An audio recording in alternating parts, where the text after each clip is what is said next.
pozicije.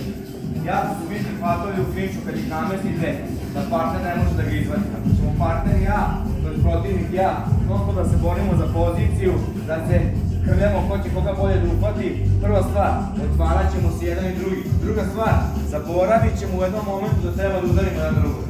Znači, poenta je da ja osiguram takvu poziciju, da ja imam balans, ravnotežu i prostor da udarim partnera.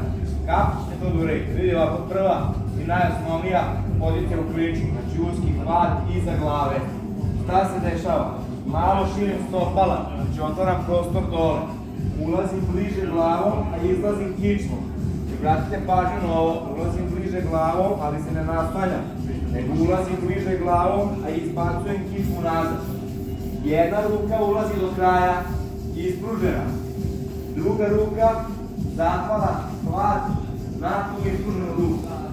I spuštam glavu unutra između moje ruke i njegove glave. Jasno? Mogu da okrenem čelo ka njemu.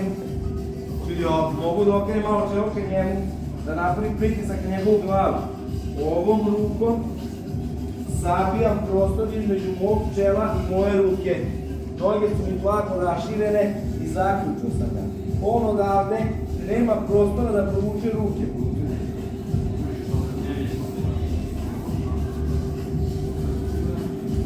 Jasno? Druga stvar, nemoj da se pribijete u njega previše. Nemoj da se zalepite na partnera, jer onda vi nemate šta da uradite. Ova vaša ispružena ruka mora ući do ramena unutra. Znači do ramena unutra, čelo s druge strane, noge raširene. On ako bude htio da me baci,